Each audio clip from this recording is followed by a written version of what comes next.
Class 4th. Today we are going to learn our goals, rights and duties. Chapter 15th of SST. The British ruled over our country for more than 200 years.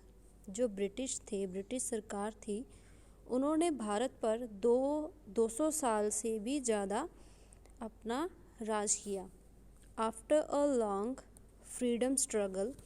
Freedom struggle means आज़ादी की जो struggle थी वो बहुत long time चलती रही. Our country became independent on 15 August 1947. हमारी country कब आज़ाद हुई? 15 अगस्त 1947 को. लॉन्ग टाइम स्ट्रगल के बाद 15 अगस्त 1947 को इंडिया इंडिपेंडेंट मीन्स आज़ाद हुआ. The immediate task before our leaders was to form a government. अब देखो, जब कंट्री में ब्रिटिश सरकार थी तो उनका कानून चलता था. आफ्टर दैट, उनके बाद तो जो सरकार थी, इंडिया के जो लीडर्स थे, उनके सामने एक टास्क, बहुत ज़रूरी टास्क क्या आ गया कि एक सरकार बनाने का. क्योंकि ब्रिटिश सरकार तो चली गई, तो उसके बाद कंट्री को चलाने के लिए, पीसफुली चलाने के लिए एक गवर्नमेंट बनानी थी. तो गवर्नमेंट बनाने के लिए भी कुछ रूल्स रेगुलेशंस बनाने थे, जिसको क्या बोलते हैं? कॉन्स्टिट्यूशन, संविधान. For this purpose a constituent assembly was set up in 1946. तो इसके लिए 1946 को कॉन्स्टिट्यूएंट असेंबली, संविधान सभा बनाई गई. A set of guidelines and rules were prepared by the constituent assembly. कुछ रूल्स, कुछ रेगुलेशंस बनाए गए, प्रिपेयर किए गए असेंबली के सभा ने, जो संविधान सभा थी. This was called the constitution. तो इसी को संविधान बोलते हैं. This constitution was adopted on 26 जनवरी 1950. तो जो कॉन्स्टिट्यूशन, जो संविधान है, उसको हम इंडिया में रिपब्लिक डे के नाम पे 26 जनवरी को मनाते हैं. और इसको अडॉप्ट कब किया गया? 26 जनवरी 1950 को, 26 जनवरी 1950 को.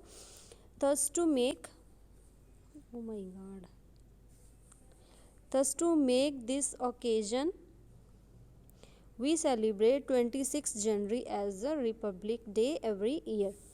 तो इसी को रिपब्लिक डे कहा जाता है. 26 जनवरी 1950 को जो मनाया गया था, अडॉप्ट किया था, उसी को. पिक है गोल्स. गोल्स क्या हैं कॉन्स्टिट्यूशन के? The Indian constitution is a written document. Indian constitution, जो संविधान है इंडिया का, वो एक रिटन डॉक्यूमेंट है, लिखित रूप में है.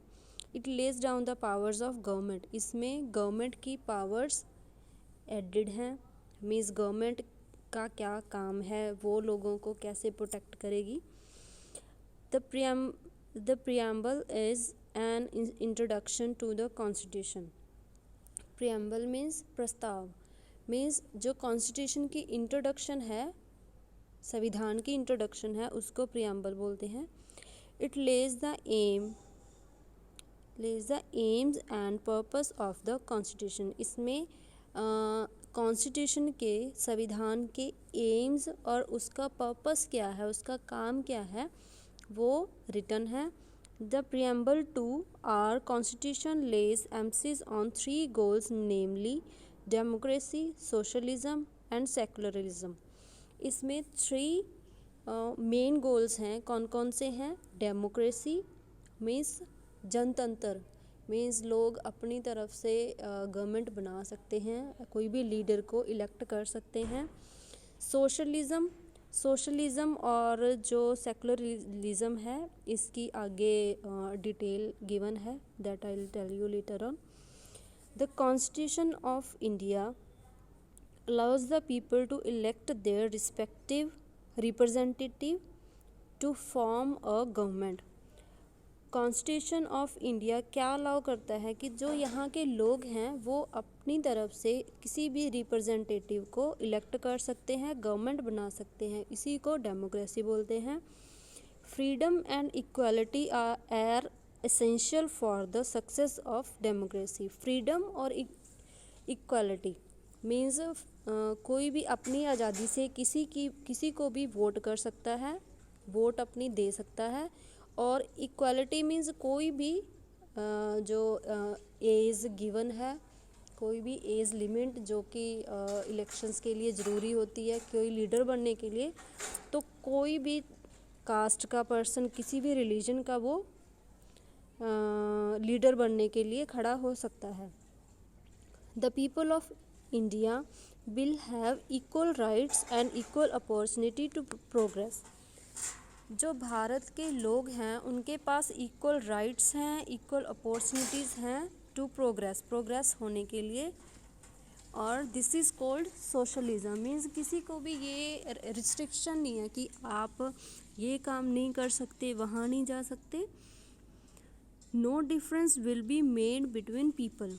लोगों में कोई भी डिफरेंस, कास्ट को लेके, रिलीजन को लेके कोई भी डिफरेंस नहीं है।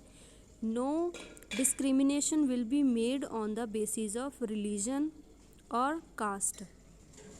और किसी भी तरह का कोई भी डिस्क्रिमिनेट नहीं किया जाएगा किसी को, मतलब कि आपने इस धर्म को मानना है या नहीं, या आपकी ये कास्ट होनी चाहिए या आपकी ये कास्ट नहीं होनी चाहिए, ऐसा कुछ भी नहीं है। Everyone is free to follow any religion है। हर कोई किसी भी धर्म को फॉलो करने के लिए फ्री है, आज़ाद है। इसी को सेकुलरिज्म बोलते हैं। The state treats all religions equally. जो भी ये जो सेकुलरिज्म है, इसमें क्या है कि आप इक्वली धर्म को मान सकते हो। It does not favour any religion. ये किसी भी धर्म को फेवर नहीं करता। Means this is equal for everyone. Thus democracy, socialism and secularism are national goals. ये हमारे नेशनल गोल्स हैं। नेक्स्ट इज़ राइट्स, हक। हमारे हक क्या हैं? According to constitution, the constitution of India has given certain rights to every citizen. हर citizen के लिए इक्वल राइट्स हैं। They are called the fundamental right. Fundamental right means equal rights जो कि हर किसी के लिए है। ऐसा नहीं कि किसी के लिए अलग राइट्स हों या किसी को अलग संविधान की तरफ से हक दिया हो, ऐसा कुछ भी नहीं है। No one can ignore these rights. और जो राइट्स गिवन हैं तो ये नहीं है कि कोई अपनी मर्जी से किसी को वो राइट्स फॉलो ना करने दे, ऐसा कुछ भी नहीं है। These rights are as under, कौन कौन से हैं? First is right to equality. Everyone is equal before law. Law के लिए मतलब हर कोई इक्वल है। Right to freedom, right to freedom, जीने की आज़ादी। Everyone can express his views freely. कोई भी अपने व्यूज़ फ्रीली दे सकता है, किसी के ऊपर भी बर्डन नहीं है कि आपने देना या नहीं देना। Right against exploitation, no one has the right to exploit other. Exploit means किसी को दुखी करना। किसी के पास ऐसा हक नहीं है कि वो किसी को मार पीट कर या किसी को अपना मीन्स मार पीट कर अपनी बात मनवाए, ऐसा कोई भी राइट नहीं है। Right to freedom of religion, religion को मानने की आज़ादी है। Everyone can preach and follow religion of his choice. कोई भी अपनी मर्जी से धर्म को चूज़ कर सकता है। Cultural and educational rights, everyone has a right to preserve their culture and can establish educational institutions. कोई भी अपनी मर्जी से, एवरीवन मीन्स हर कोई, एवरीवन हैज़ अ राइट, हर किसी के पास ये हक है कि वो कल्चर को प्रिजर्व करे, अपने जो सभ्यता है उसको संभाल के रखे, उसको ख़राब ना करे। And can establish educational institutions, और अपने एजुकेशनल जो इंस्टीट्यूशन है जैसे स्कूल, कॉलेजेस एक्सेट्रा हो गए, ये एस्टेब्लिश कर सकता है, बना सकता है। Right to constitutional remedies, are fundamental rights can not be restricted और टेकन अवे। किसी के पास भी ऐसा हक नहीं है कि अगर किसी का मतलब कोई कि किसी को अनइक्वल दिखाए, means you are not equal, या किसी की कास्ट को फोर्सफुली फॉलो करवाने के लिए किसी के कल्चर को या किसी के रिलीजन को फोर्सफुली फॉलो करवाने का किसी के पास कोई हक नहीं है।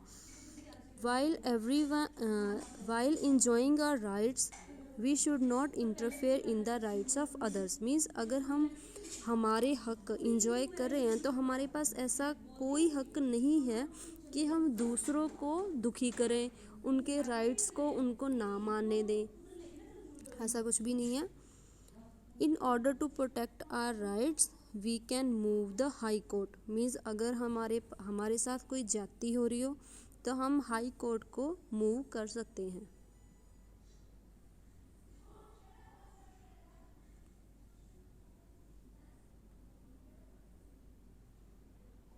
Next is but during emergency the fundamental rights can be suspended. अगर मान लो किसी स्टेट में किसी एरिया में कोई एमरजेंसी आ गई, कहीं कोई वॉर हो रही है, कोई लोग अगेंस्ट हो गए गवर्नमेंट के, तो गवर्नमेंट का ये राइट है कि वो फंडामेंटल रूल्स जो आपको अभी बताए उनमें से किसी भी राइट को वो सस्पेंड कर सकती है पीस एंड सिक्योरिटी को इम्प्रूव करने के लिए। The rights and duties are closely related to each other. Means next हम रीड करेंगे ड्यूटीज़, हमारी ड्यूटीज़ हैं क्या। तो राइट्स एंड ड्यूटीज़ क्लोज हैं एक दूसरे के। यू विल रीड फर्दर कैसे क्लोज हैं।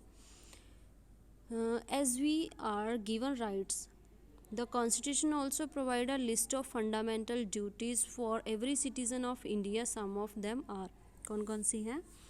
संविधान ने अगर हमें हक दिए हैं तो हमारी भी ड्यूटीज़ कुछ बताई हैं कि आपकी ड्यूटीज़ क्या बनती हैं नेशन के लिए। तो फर्स्ट ड्यूटी है follow the ideals given in the constitution.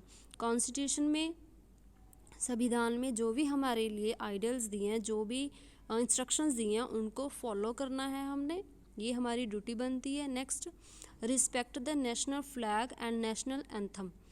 जो नेशनल फ्लैग है और नेशनल एंथम है उसको रिस्पेक्ट देने की हमारी ड्यूटी है कि उसकी हमने रिस्पेक्ट करनी है, डिसरिस्पेक्ट नहीं करना। Work for the unity of our country. Country के लिए कोई भी काम करना है वो यूनिटी के साथ करना है। Cooperate with the government in times of difficulty. मान लो कभी कोई डिफ़िकल्टी आ जाती है, जैसे अब आप देख रहे हो कोरोना है और गवर्नमेंट ने कई रूल्स अभी चलाए थे। जैसे रूल था कि लॉकडाउन का टाइम था, वो गवर्नमेंट की तरफ से एक रूल था जो कि हमने फॉलो करना था, वो हमारी ड्यूटी बनती थी। तो वो हो गया वर्क ऑफ यूनिटी। कोऑपरेट, वो हो गया work of unity and cooperate with the government in the time of difficulty. Next is protect and improve our national environment. Nation के our natural environment.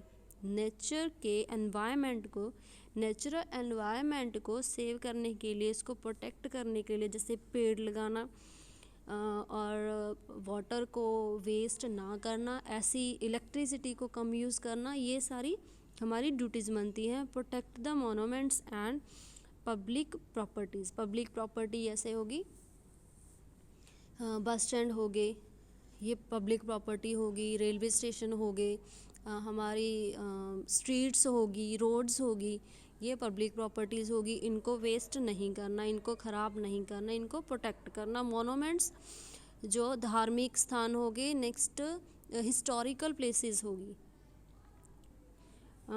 To develop scientific temper, और जो भी scientific tempers हैं उनको develop करना। Next is directive principles. The constitution of India provide some guidelines even for the government. Government के लिए भी, अब ये नहीं है कि संविधान ने सिर्फ कॉमन पब्लिक के लिए राइट्स मतलब दिए हैं, उन्होंने गवर्नमेंट को भी कुछ राइट्स गाइडलाइंस रखी हैं कि गवर्नमेंट ने ये वाली चीज़ फॉलो करनी है। अगर उन्होंने वो चीज़ फॉलो ना की तो वो गवर्नमेंट है ब्रेक हो जाएगी, कभी भी उनकी सत्ता है वो ख़त्म हो जाएगी। ये वाली गाइडलाइंस भी ऑलरेडी गिवन है कॉन्स्टिट्यूशन में। The aim is to develop a welfare and peaceful state. अब गवर्नमेंट का काम क्या है किसी भी स्टेट को पीसफुली चलाना और उसमें वेलफेयर करना, लोगों के लिए लोगों के वेलफेयर के लिए काम करते रहना। मीन्स जो गरीब हैं उनके लिए खाना या रहने के लिए घर या कपड़े, ऐसी चीज़ें, ऐसे प्रोग्राम्स चलाना। These are the directive principle of the state policy. Some of them are, अब उनमें से कुछ हैं, जैसे to promote the welfare of the people by promoting a social order. To promote the welfare, अभी जो मैंने आपको बताया कि लोगों के लिए वेलफेयर के काम करते रहना। There should be enough means of livelihood for every citizen, हर सिटीज़न के लिए के लाइवलीहुड मीन्स जो जीने के लिए कॉमन चीज़ें, जो नेसेसरी चीज़ें होती हैं वो प्रोवाइड करवाना। जैसे पानी हो गया, बिजली होगी, वाटर, इलेक्ट्रिसिटी और ट्रांसपोर्ट। अगर ट्रांसपोर्ट होगा तभी फूड वगैरह, जो वेजिटेबल्स हैं वो one place to another place जाएंगी, ये हमारी लाइवलीहुड्स होगी, वो हमें मिलती रहेंगी। फेयर डिस्ट्रीब्यूशन ऑफ वेल्थ, हर बैंक में फेयर डिस्ट्रीब्यूशन हो। Enough opportunity for education of children, बच्चों के लिए प्रॉपर एजुकेशन की अपॉर्चुनिटीज़ प्रोवाइड कराना। Make rules to help the weaker section of society, weaker section जैसे अभी मैंने आपको बताया, जो लोग वेल्थ के साइड से मीन्स वीकर होते हैं, जिनकी इतनी कमाई नहीं होती, उनकी हेल्प करना, उनके लिए new rules banana.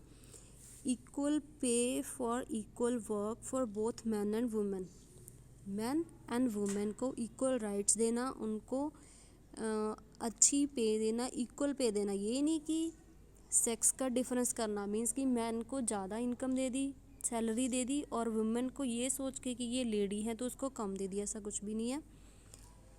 Improvement of public health, public health जैसे आपने लास्ट चैप्टर्स में पढ़ा था, WHO का काम है लोगों की हेल्थ के बारे में देखना, इरेडिकेशन ऑफ डिजीज़ देखना। Adequate power of village panchayats को बनाना, ताकि वो विलेज की देख रेख करती रहें, क्योंकि ये तो पॉसिबल नहीं है किसी भी गवर्नमेंट के लिए वो हर गांव में जाए, तो इसलिए उन्होंने आगे अपनी एक यूनिट बना रखी है पंचायत, जो कि गांव में काम करती है। Protection of monuments, palaces, objects of historical and artistic interest and national importance. क्या है?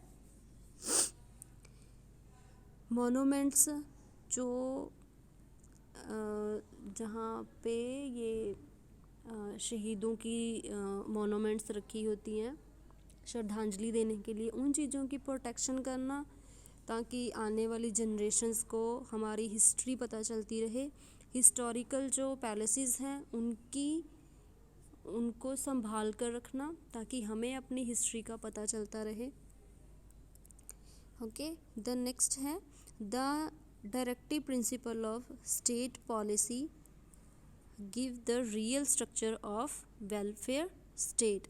This is not new in India content, we have had idea about our past. When Ashoka, the famous Mauryan rule, laid the foundation of welfareism in our country through plantation of tree to save the environment, treatment of ill animals, digging wells, developing orchard and other welfare works। ये कह रहे हैं कि जब ये descriptive principal है, ये अब कंस्ट्रक्ट नहीं हुआ, जब किंग अशोका ने इंडिया पे अपना राज किया था, तब भी उन्होंने ऐसा संविधान अपनी तरफ से एक बनाया हुआ था, जिसमें कुछ रूल्स से पब्लिक को वेलफेयर करने के लिए। जैसे फर्स्ट था प्लांटेशन ऑफ ट्री, जो अब मीन्स है, अभी अपन ने पढ़ा था कि एनवायरनमेंट को सेव करना, तो उन्होंने भी एक रूल बनाया हुआ था ट्रीज़ को प्लांट करना, जिससे एनवायरनमेंट को सेव कर सकें। बीमार जानवरों का ट्रीटमेंट करना, वॉल्स को डिग करना, मीन्स कुएं बनाना। डेवलपिंग ऑर्चर्ड मीन्स पार्क वगैरह जो बाग होते हैं, ऑर्चर्ड मीन्स बाग बनाना, डेवलप करना उनको। एंड अदर वेलफेयर वर्क्स तब भी होते थे। नेक्स्ट है these descriptive principles are only guidelines for the state. जो अभी हमने डिस्क्रिप्टिव प्रिंसिपल्स पढ़े थे, ये हैं स्टेट के लिए guidelines. However the descriptive principle of state policy are essentially social and economic principle but are beyond the jurisdiction of the court. कि ये डिस्क्रिप्टिव प्रिंसिपल्स हैं, ये कोर्ट की ऑर्डर्स के अकॉर्डिंग नहीं चलते। These are just written in संविधान constitution, okay. But in a democratic system means जो जनतंत्र है, जिस सरकार को लोग बनाते हैं, उसको कहते हैं डेमोक्रेटिव। क्या कह रहे हैं? What in the democratic system it is the duty of government to follow these principles while making policy for the country. जिस सरकार को पब्लिक बनाती है, उसके लिए ये वाले डिस्क्रिप्टिव प्रिंसिपल्स हैं कि वो अपनी कंट्री में जो भी पॉलिसीज़ चलाती हैं, तो ये वाले प्रिंसिपल्स को, डिस्क्रिप्टिव प्रिंसिपल्स को ध्यान में रख के ही कोई पॉलिसी बनाए। Our constitution has been drafted by highly learned persons from all walks of life. It has looked into every aspect of our life. We must respect and follow it. क्या कह रहे हैं कि जो कॉन्स्टिट्यूशन हमारे लिए बना है, उसमें हमारी, अब हमने जो पढ़ा उसमें क्या देखा कि हमारी कोई भी ज़रूरत हो उसको ध्यान में रख के वो वाला कॉन्स्टिट्यूशन बनाया है, इसलिए हमें उसे फॉलो करना चाहिए एंड हमें उसको रिस्पेक्ट देनी चाहिए। Okay, now your chapter is closed, chapter is over.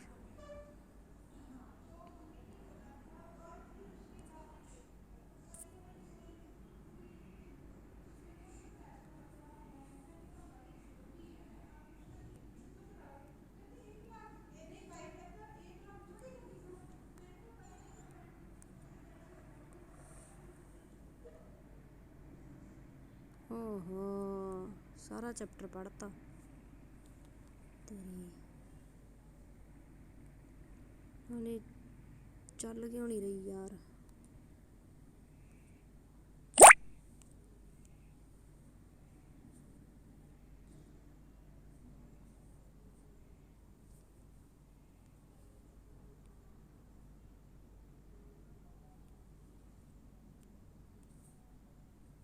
कोई वीडियो है तो दूजी है ही नहीं।